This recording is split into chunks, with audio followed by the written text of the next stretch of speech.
Olá, meus amores, tudo bem? Como vocês estão? Espero que estejam todos muito bem. Aqui é a tia Angélica, passando para deixar a nossa aula de hoje, em nome da tia Lu, do tio Robson também, da Bia e da Nanda, que não vão poder estar com a gente, tá bom? Mas eu não poderia deixar de passar aqui, não é mesmo? Pra gente fazer o nosso estudo do nosso sábado, tá bom? E pra gente começar, né, aquele abração virtual, aquele beijão virtual nosso para vocês. Sintam-se todos muito abraçados, a gente está com muita saudade, mas a gente vai hoje se conectar aqui dos nossos corações, conectar com o nosso pensamento em Jesus, né? E na nossa família universal.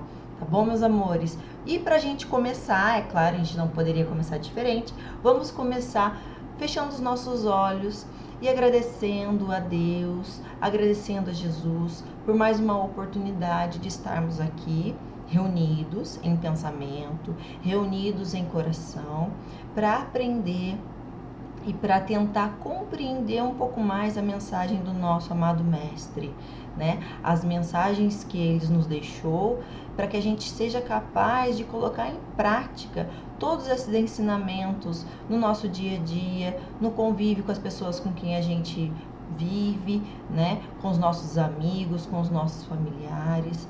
Pedimos ao amado Mestre que abençoe todas as famílias do nosso amado planeta Terra e principalmente do nosso amado Centro Espírita André Luiz. Todas as famílias que não podem estar presencialmente juntas, mas que estão unidas dentro de um propósito de aprender e evoluir dentro da doutrina espírita. Muito obrigada, amado Mestre, esteja conosco hoje e sempre, que assim seja. Muito bem, e assim nós começamos o nosso encontro de hoje para falar sobre a família. Família, todo mundo tem a sua. Uma família nunca é igual a outra, não é? Mas Deus tem um propósito com a família, com a nossa família, com a sua família, não é? E nós vamos ver isso aqui no material que a tia Angélica preparou para vocês.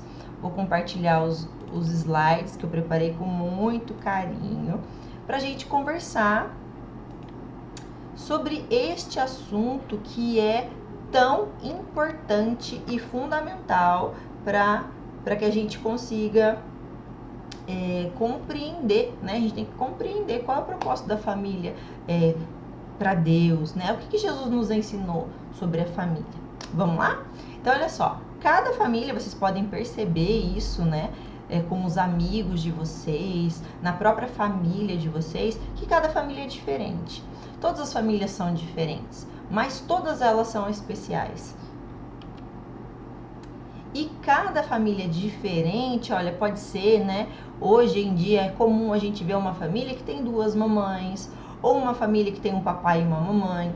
Tem aquelas famílias que tem só uma mamãe, que cuida do filho ou dos filhos, né? Tem aquela família que tem dois pais.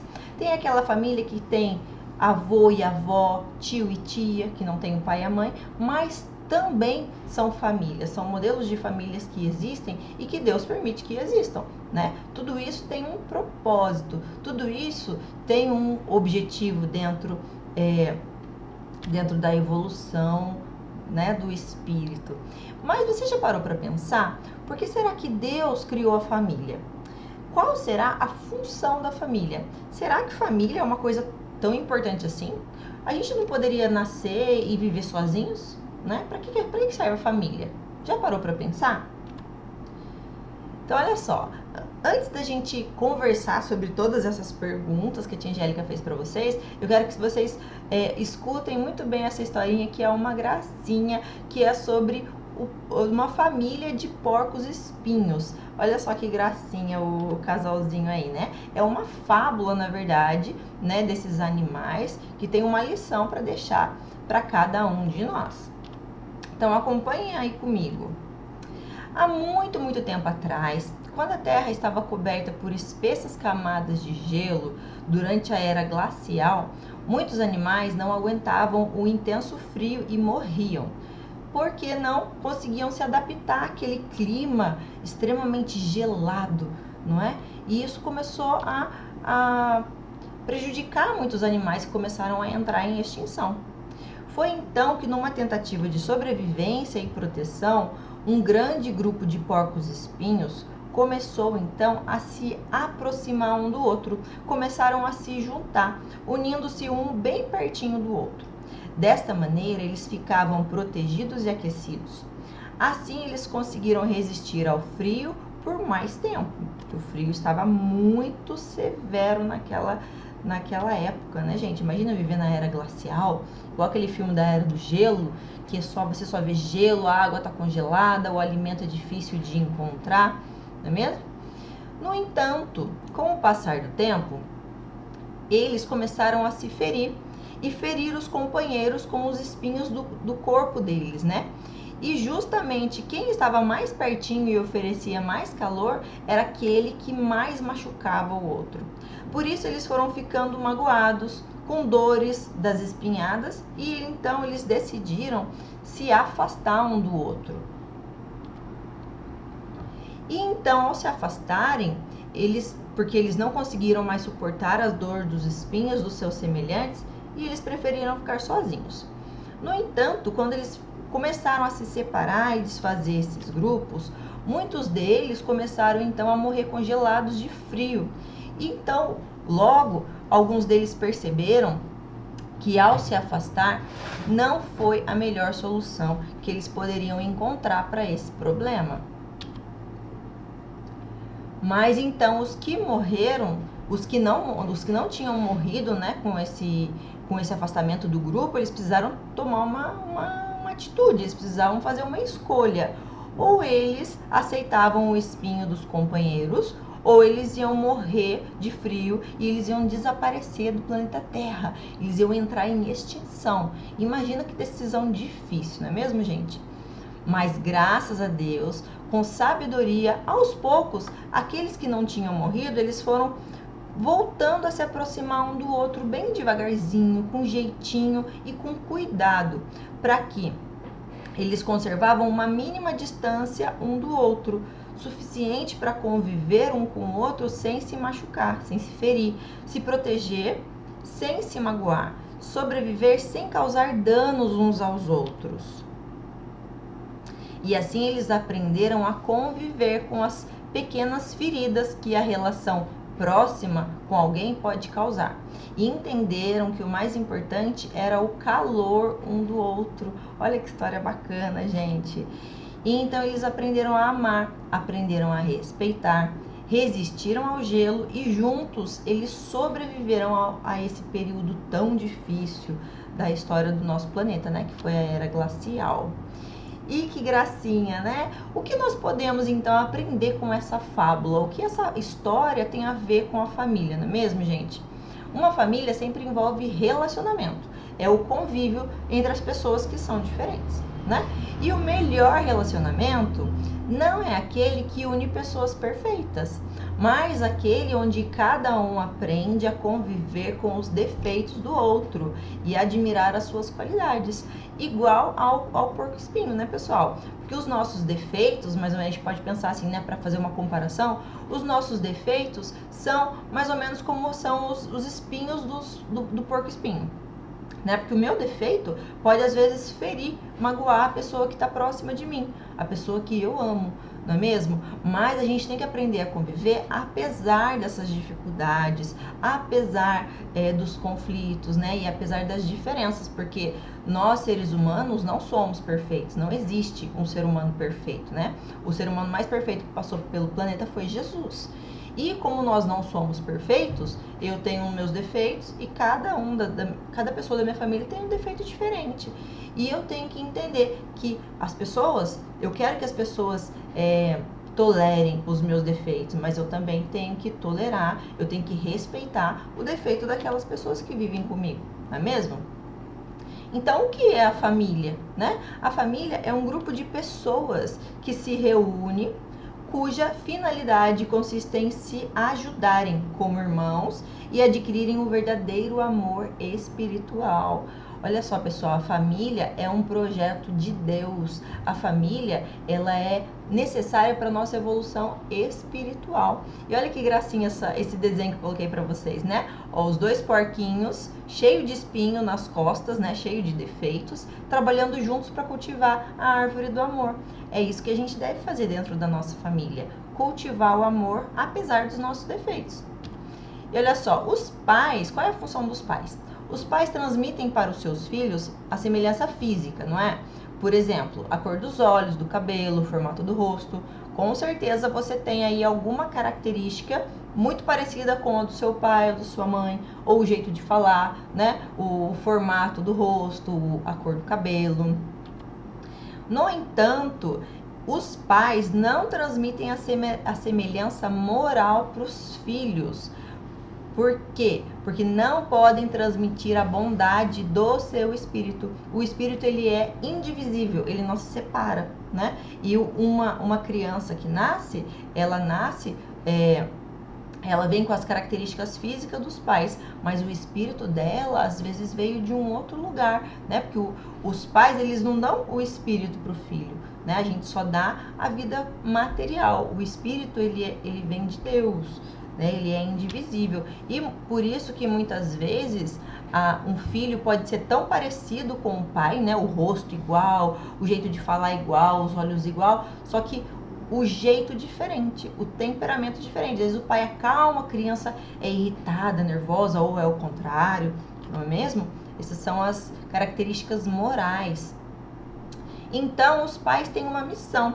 E essa missão qual é? Educar os seus filhos, auxiliando no desenvolvimento da sua inteligência e da sua moral também, para fazê-los evoluir e fazê-los espíritos melhores a cada dia. Então, os pais têm a obrigação de ensinar os filhos a serem bons, a serem honestos, a serem bondosos, caridosos, não é mesmo? Mesmo que a criança não seja. Às vezes a criança é uma criança que é egoísta, não é mesmo? Só pensa nela mesma. Então, assim, o pai e a mãe tem que ensinar para o filho que a gente tem que amar ao próximo, não é? Que tem que ser bondoso, caridoso, dividir aquilo que a gente tem, não é mesmo?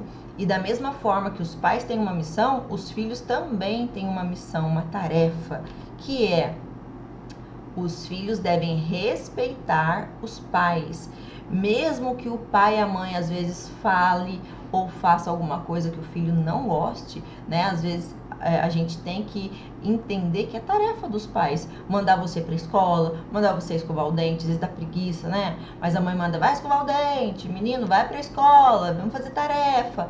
São coisas que às vezes a gente não gosta, mas a gente tem que respeitar o pai e a mãe e entender que eles estão fazendo isso para que a gente seja pessoas melhores, não é? Eles estão fazendo isso por amor.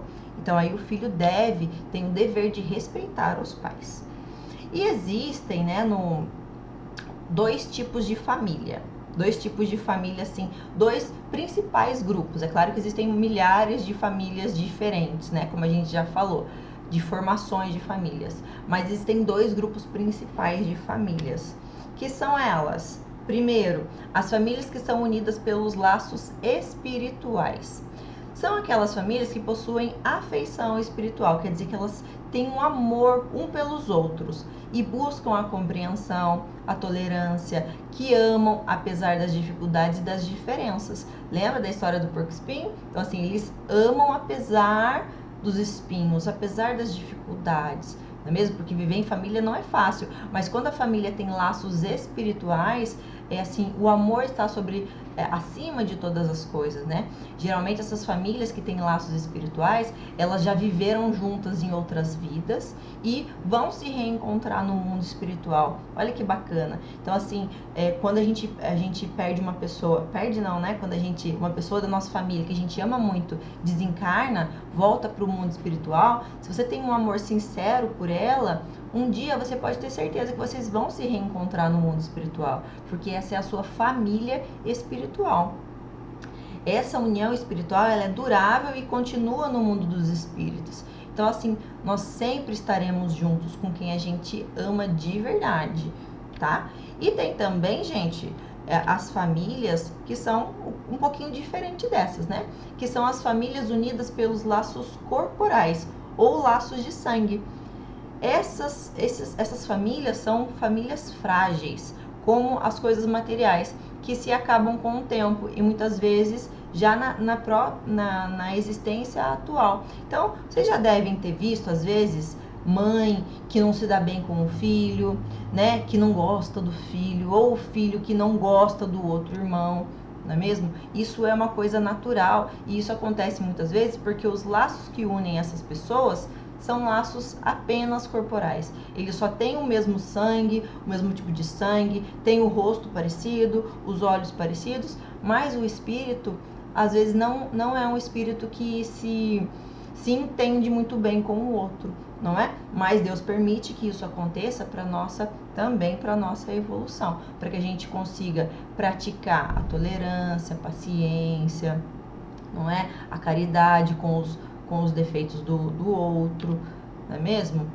Uma família, por exemplo, né, que adota uma criança, essa família ela não possui laços corporais, não é mesmo? Porque um casal vai lá, adota uma criança totalmente diferente, filho de outra família, não é? Mas, porém, essa família que adota uma criança, ela pode ter laços espirituais que vêm de outras vidas e uma verdadeira afeição, um verdadeiro amor que vai além dos laços corporais, os laços de sangue. E esse é o verdadeiro amor. Isso é a verdadeira família, aquela família que está unida pelo sentimento sincero de querer bem o outro, apesar das dificuldades, não é mesmo? E olha só, a família, então, é o amor de Deus nos oferecendo um pouquinho do céu aqui na terra, não é? Então, assim, a gente deve praticar esse amor incondicional aos nossos familiares, porque é esse amor que Jesus nos ensinou, né? Um dia, quando o ser humano for muito evoluído, a gente vai conseguir amar uma pessoa estranha do mesmo jeito que a gente ama o nosso irmão, né? A nossa mãe, o nosso pai, né? Então, assim, é isso que Jesus veio nos ensinar. Nós ainda estamos um pouquinho distantes disso, né? Mas a gente vai chegar lá, se a gente praticar o amor dentro da nossa família, tá bom? Então, a verdadeira família é aquela que está unida pelos laços do amor, do respeito, da amizade, e esse é o laço que une para toda a vida, e não só para a vida corporal, mas para a vida eterna, né? Porque nós sabemos que nós somos espíritos eternos. Nós estamos vivendo aqui hoje no planeta Terra, estamos vivendo experiências que são experiências materiais para a gente evoluir, né? E o verdadeiro amor da verdadeira família, ela vai durar para sempre. Para as outras vidas, a gente vai se reencontrar em outros locais, no plano espiritual, não é? E nós sempre vamos trabalhar junto para a gente conseguir evoluir e sermos espíritos melhores. Por isso, meus amores, abrace a sua família, ame as pessoas da sua família, apesar dos espinhos, apesar das diferenças, porque todo mundo tem imperfeição, todo mundo tem defeitos, não é? Assim como na história lá do porco-espinho. Mas a nossa tarefa, né, aquilo que Jesus veio nos ensinar, é que a gente consiga amar sem olhar os defeitos, né? Tendo paciência com o defeito dos outros, perdoando o erro dos outros, porque a gente também comete erros. Do mesmo jeito que eu erro, eu sei que as pessoas podem errar comigo. Então eu devo sim seguir o exemplo de Jesus e perdoar. Amar todos que estão ao nosso redor, assim como foi o assunto da nossa última aula, né? Amar os nossos inimigos. Na verdade, assim, hoje em dia eu acho que ninguém tem inimigo como era antigamente, que a família era inimigo uma da outra, duelava uma com a outra, mas a gente tem aquelas pessoas que a gente não gosta muito, né? Aquelas pessoas que fazem coisas pra gente, que magoam a gente. São essas pessoas que a gente deve amar ainda mais. Tá bom, queridos? Então, a nossa aula de hoje, o nosso recado de hoje é esse. Eu espero que cada um de vocês fiquem muito bem, se cuidem, né? Que vocês tenham um excelente final de semana, uma semana abençoada, para que a gente possa se reencontrar, de repente, na aula virtual, né? Na semana que vem, tá bom? Fiquem com Deus, se cuidem e até a próxima aula. Beijo!